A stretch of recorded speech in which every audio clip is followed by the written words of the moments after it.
Shalom, selamat pagi Sobat Maestro yang dikasih Tuhan. Segera kita akan mendengar program rohani Immanuel Sumber Shalom dari GGP Shalom Bandung. Inilah seri yang selanjutnya. Immanuel datang memberikan dan meneruskan Shalom. Dengarkan dan terima firman Tuhan sebagai pegangan hidup hari ini. Selamat menikmati. Shalom, selamat pagi Sobat Maestro.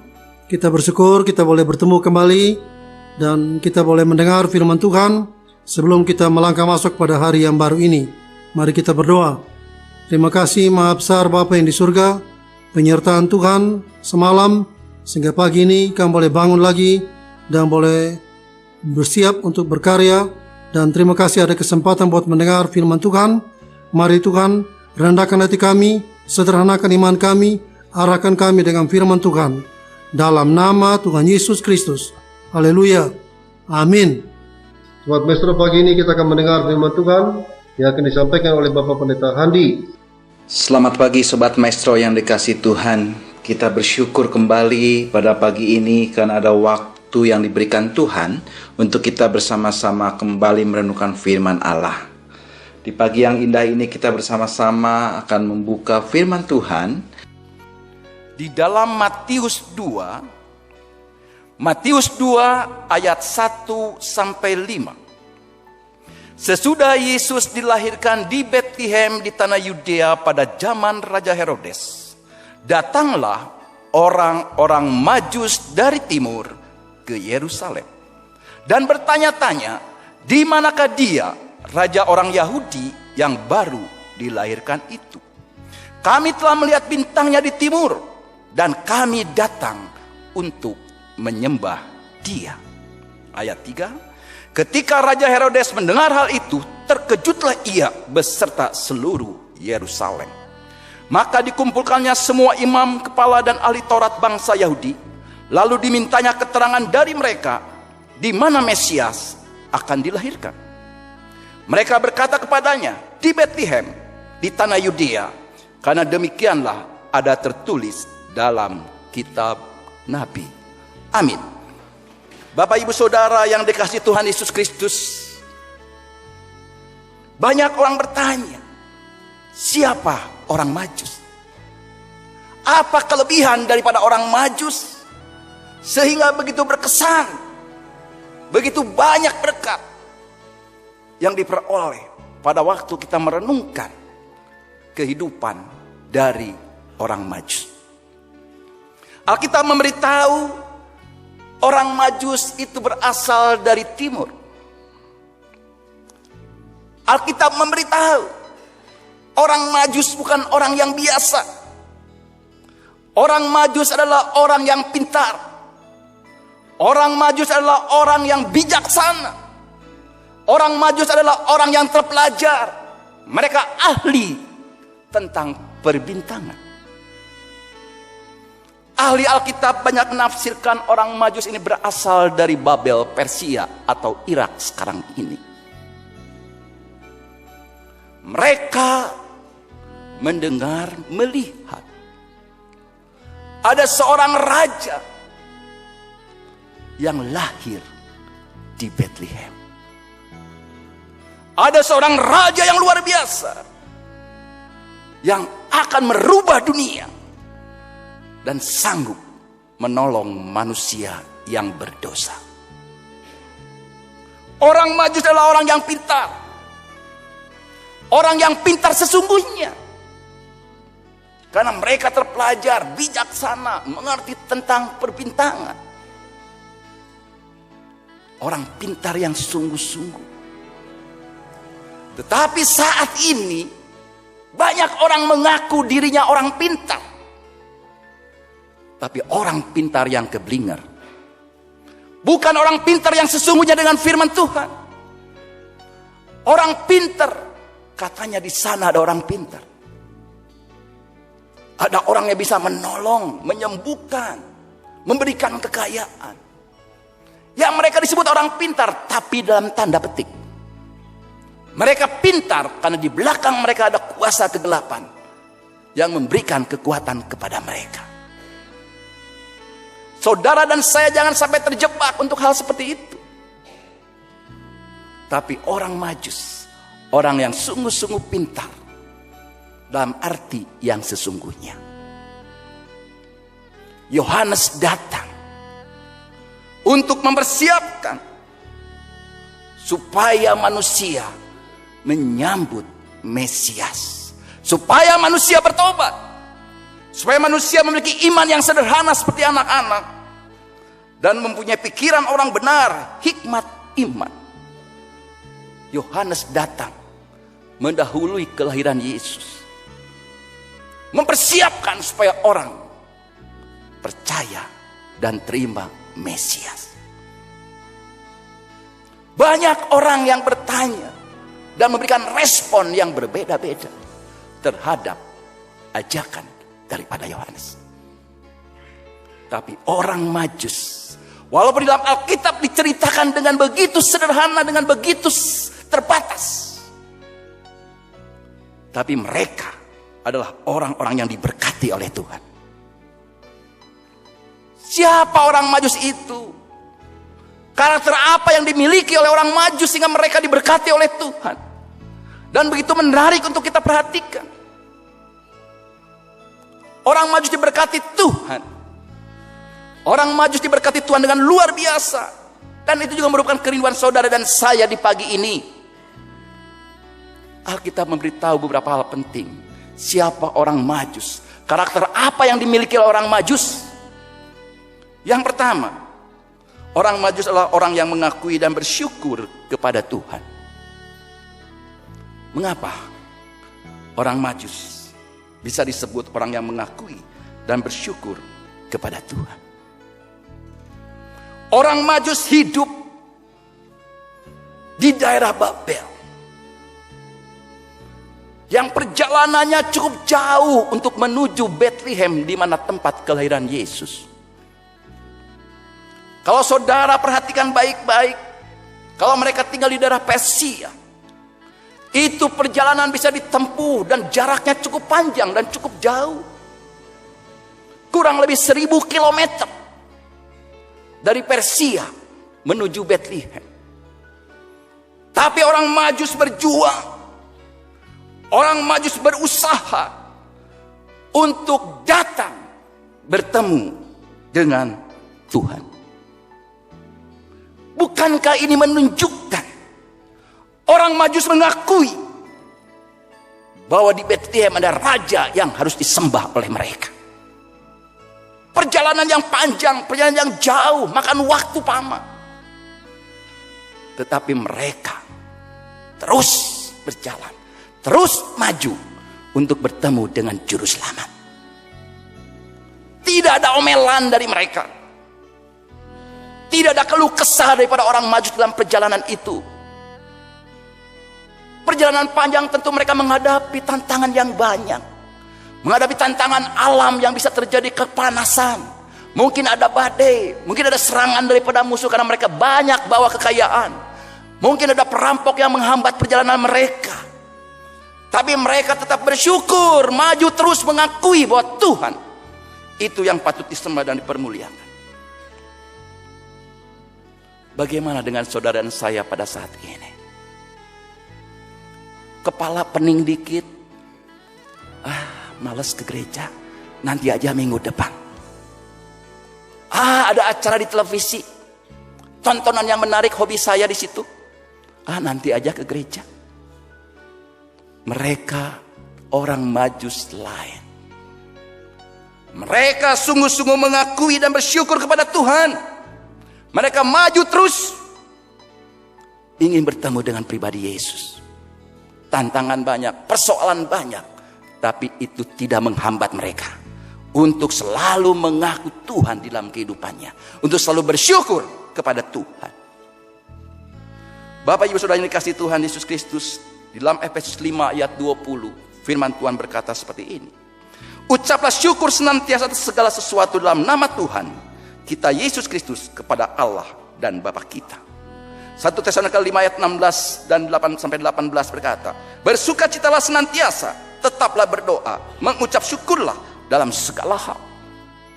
Itulah kerinduan Tuhan. Orang Majus punya karakter yang luar biasa. Orang Majus mengakui dan bersyukur kepada Tuhan. Ini juga tantangan untuk kita semua. Bagaimana kita saat ini? Apakah kita menjadi orang tetap yang mengaku dan bersyukur kepada Tuhan setiap hari? Waktunya kita untuk bersyukur kepada Tuhan. Orang Majus luar biasa. Orang Majus diberkati oleh Tuhan. Karena mereka adalah orang yang memuliakan Tuhan dengan percaya. Dan menerima Immanuel Juru Selamat pengharapan yang hidup. Dialah Allah yang hidup dan benar. Yang harus kita muliakan dalam setiap kehidupan kita. Jangan sampai kita memalukan Tuhan. Tapi kita muliakan Tuhan dengan perkataan kita. Dengan perbuatan kita. Supaya setiap orang bisa mengerti dan tahu. Yesus yang kita sembah itu adalah Allah yang hidup dan benar. Yang tidak pernah mengecewakan kita. Orang Majus memperhatikan tanda-tanda zaman sesuai firman Tuhan. Mereka percaya Alkitab sebagai firman Allah yang hidup. Firman Allah yang sungguh-sungguh akan membuat kita terbentuk dengan lebih baik. Makin dekat kepada Tuhan. Makin mengerti isi hati daripada Tuhan. Kalau kita baca di dalam 2 Timotius 3 ayat 14 sampai 17. Firman Allah itu bermanfaat untuk mengajar. Firman Allah bermanfaat untuk mengajar. Untuk menyatakan kesalahan. Untuk memperbaiki kelakuan. Untuk mendidik orang dalam kebenaran.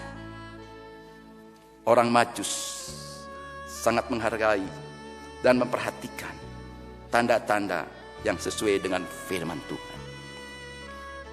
Dia melihat bintang. Bintang itu menunjuk. Mereka ikuti dengan setia. Itu tanda-tanda. Tanda-tanda yang sesuai dengan firman Tuhan. Kita harus aminkan. Karena saatnya untuk kita lebih waspada. Kedatangan Yesus yang pertama ke dalam dunia sudah terjadi 2000 tahun yang lalu. Kedatangan Yesus yang kedua kali. Kita harus waspada. Karena tanda-tanda zaman pada saat ini. Yang telah dikatakan oleh firman Allah. Sudah banyak digenapi. Tanda-tanda kedatangan Yesus yang kedua kali. Itu sudah banyak yang digenapi. Banyak orang memperkirakan kalau keamanan di dalam dunia pada saat ini sudah tidak nyaman. Ada negara tertentu dengan negara tertentu sekarang mereka sudah berkata, mari kita perang. Apa yang terjadi kalau terjadi peperangan? Banyak ahli berkata akan terjadi perang dunia ketiga. Ini punya sekutu, ini juga punya sekutu dan banyak teman-temannya. Kalau itu terjadi, maka akan terjadi peperangan di mana-mana. Saatnya untuk kita peduli dan memperhatikan tanda-tanda itu. Saatnya untuk saudara dan saya lebih setia, lebih waspada, memperhatikan firman Tuhan. Saudara dan saya juga harus belajar seperti orang Majus bagaimana mereka menghargai keselamatan lebih dari harta dan kesenangan di dalam dunia. Mereka memperhatikan, menghargai keselamatan lebih dibandingkan dengan kekayaan. Markus 8 ayat 36 berkata seperti ini. Apa gunanya seorang memperoleh seluruh dunia tetapi ia kehilangan nyawanya? Ayat ini mempertegas. Apa gunanya seorang memperoleh seluruh dunia tetapi ia kehilangan nyawanya? Artinya keselamatan itu lebih dari harta dan kesenangan di dalam dunia. Bukan berarti orang Kristen tidak boleh kaya. Saya sebagai hamba Tuhan berdoa supaya anak-anak Tuhan ditempati semuanya kaya. Supaya diberkati oleh Tuhan. Iblis datang, pencuri datang hanya untuk mencuri, membunuh dan membinasakan. Tapi Yesus datang untuk memberikan hidup yang berkelimpahan. Hidup yang limpah itu yang seperti apa? Hidup yang limpah itu teman saya pernah berkata, yang limpah itu adalah orang yang punya 5 rumah dan 10 mobil. Saya ketawa mendengar teman saya berkata seperti itu. Engkau akan diberkati oleh Tuhan, hidup akan berlimpah. Limpah itu plesetan. 5 rumah, 10 mobil. Saya berpikir bukan begitu juga. Tapi kalau ada orang yang seperti demikian diberkati Tuhan, amin, puji Tuhan. Tidak salah anak-anak Tuhan punya 5 rumah, 10 mobil. Diberkati Tuhan. Tapi yang paling penting, keselamatan kita. Itu lebih berharga dibandingkan harta yang kita miliki semua. Kekayaan kita tidak ada artinya apabila kita binasa. Orang Majus, kalau kita teliti baik-baik, mereka adalah orang yang memanfaatkan kesempatan yang Tuhan berikan. Kesempatan yang Tuhan berikan, manfaatkan dengan sebaik mungkin. Waktu yang Tuhan berikan kepada engkau, jangan sampai engkau lewatkan begitu saja. Pengkhotbah 9 ayat 10. Segala sesuatu yang dijumpai tanganmu untuk dikerjakan, kerjakanlah itu sekuat tenaga, karena tak ada pekerjaan, pertimbangan, pengetahuan, dan hikmat dalam dunia orang mati, kemana engkau akan pergi. Pengkhotbah 9 ayat 10 mengingatkan kepada kita, segala sesuatu yang dijumpai tanganmu untuk dikerjakan, kerjakan itu sekuat tenaga. Artinya apa? Selama engkau punya waktu, kesempatan, dan tenaga, manfaatkan dengan sebaik mungkin. Orang Majus tidak pernah meninggalkan kerinduan mereka untuk bertemu dengan Tuhan. Mereka datang, pergi. Walaupun perjalanan cukup panjang, cukup jauh, sehingga mereka ketemu dengan Yesus pada waktu itu bukanlah si bayi yang mungil, tapi mungkin ada tafsiran sudah umur sekitar 1-2 tahun. Mereka menggunakan kesempatan, tidak mau lewat begitu saja. Ada orang bijak berkata, kesempatan tidak akan datang kedua kali. Kesempatan yang engkau miliki saat ini, pergunakan dengan sebaik mungkin. Kalau engkau dipanggil Tuhan untuk melayani, jangan kau keraskan hatimu. Kesempatan tidak datang untuk kedua kali. Orang Majus memanfaatkan kesempatan yang Tuhan berikan dengan sebaik mungkin. Saatnya untuk saudara dan saya berkata, tahun 2020 Tuhan, saya tidak mau membuang waktu saya. Saya mau melayani Tuhan. Kesempatan yang Tuhan berikan kepada saya tidak tahu berapa lama lagi. Apakah tahun 2020 tahun terakhir bagi saya dalam melayani Tuhan? Tidak ada yang tahu. Tapi yang pasti, saya mau menggunakan kesempatan yang ada, yang Tuhan berikan, seperti orang Majus lakukan, untuk melayani Tuhan. Kita juga harus memikirkan tentang kematian sementara kita masih bernafas. Seorang hamba Tuhan berbicara, kehidupan kita saat ini adalah sebenarnya saudara dan saya sedang mempersiapkan untuk kehidupan ke depan yang tidak ada batasnya. Saudara dan saya hidup saat ini tidak tahu sampai kapan, 70 tahun, 80 tahun, 90 tahun, 100 tahun, tidak ada yang tahu. Karena tiap pribadi saudara dan saya tidak tahu kapan waktu idealnya saudara dan saya hidup di dalam dunia. Hanya Tuhan yang tahu. Tapi selama kita masih bernafas, persiapkan diri kita. Memikirkan tentang kematian sementara kita masih bernafas. Supaya kita mempersiapkan diri kita untuk kehidupan nanti yang tidak ada batasnya. Saudara dan saya diberkati oleh Tuhan. Saudara dan saya dipakai oleh Tuhan. Ingat, itu bukan karena kuat dan gagah kamu. Itu bukan kuat dan gagah kalian. Tapi itu semua karena kekuatan Tuhan, campur tangan Tuhan yang ada dalam kehidupan kita. Jangan sampai ada orang yang sombong, tetapi kita harus tetap menjadi orang yang rendah hati. Kerendahan hati perlu dijaga di dalam kehidupan kita. Seringkali kesombongan itu muncul pada waktu kita dipuji oleh orang lain. Ada orang berkata, pujian yang tidak dikendalikan dengan baik, itu merupakan awal langkah kejatuhan daripada seseorang. Saya ulangi, pujian yang tidak dikendalikan dengan baik oleh kita, itu merupakan awal kejatuhan daripada kita. Saya berpikir, kenapa ya? Iya, karena kalau ada pujian yang menggebu-gebu membuat kita menjadi lengah, Pujian yang begitu hebat membuat kita lupa diri. Pujian yang begitu luar biasa kagumnya terhadap kita, seringkali membuat kita lupa kepada Tuhan. Saya yang hebat, saya yang pintar. Tapi kita ingat, hanya Yesus yang bisa membuat engkau ada seperti sekarang ini ada. Hanya Yesus yang sanggup memberikan kekuatan kepadamu sehingga engkau bisa ada sampai saat ini ada. Kalau engkau diberkati dalam pekerjaanmu, kalau engkau dipakai dalam usaha, pekerjaan, dalam pelayanan, dalam rumah tangga, dalam apapun yang engkau kerjakan berhasil, jangan sampai engkau tinggi hati, jangan sampai engkau sombong.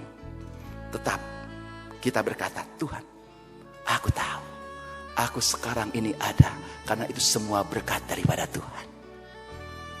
Aku bisa ada seperti sekarang ini, aku dipakai Tuhan karena kepercayaan Tuhan yang diberikan kepada saya. Pada waktu kita pertama kali percaya kepada Yesus, kita percaya kepada Yesus. Tahapan berikutnya setelah kita percaya kepada Tuhan, kita dipercayai oleh Tuhan dengan karunia yang Tuhan berikan kepada kita. Setelah kita dipercayai oleh Tuhan, kita menjadi kepercayaan Tuhan di dalam dunia ini untuk menjadi saksinya yang hidup. Jangan kita jadi batu sandungan bagi orang lain, tapi kita harus menjadi garam, menjadi terang yang dirindukan oleh orang banyak, dan kehadiran kita menjadi berkat bagi yang lain. Saatnya untuk kita berkata, Tuhan, pakai saya Tuhan, supaya tidak mengecewakan orang banyak, tidak mengecewakan orang-orang yang datang kepada Tuhan. Jangan andalkan kekuatan kita sendiri, melainkan andalkan Tuhan sebagai sumber dan bukan mengandalkan apa yang kita punya. Andalkan Yesus sebagai sumber yang sanggup untuk menolong kepada kita.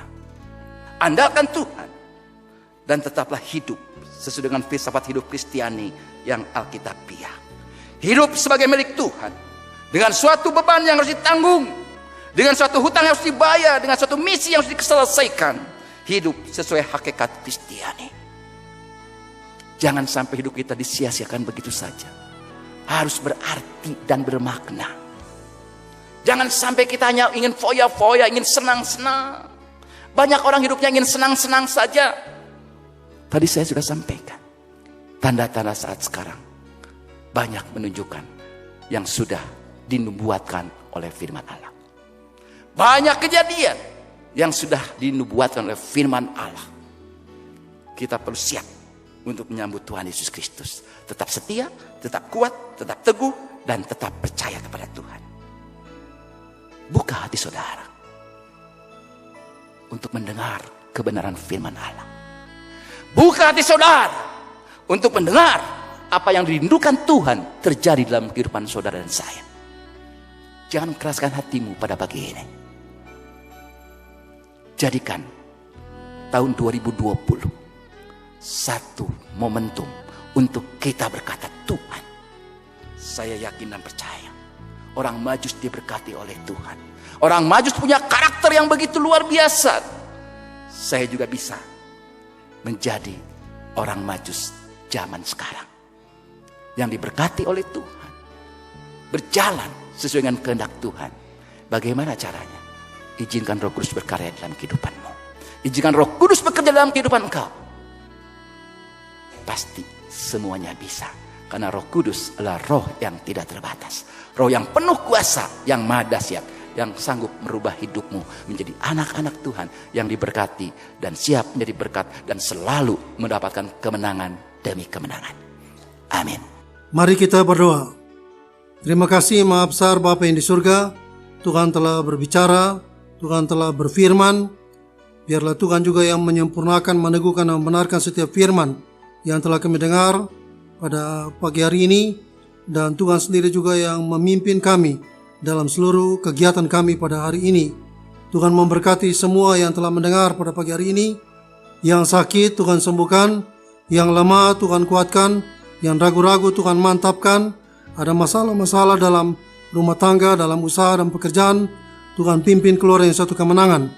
Tuhan memberkati juga Radio Maestro dengan segala pergumulannya, sehingga melalui radio ini nama Tuhan boleh dipermuliakan.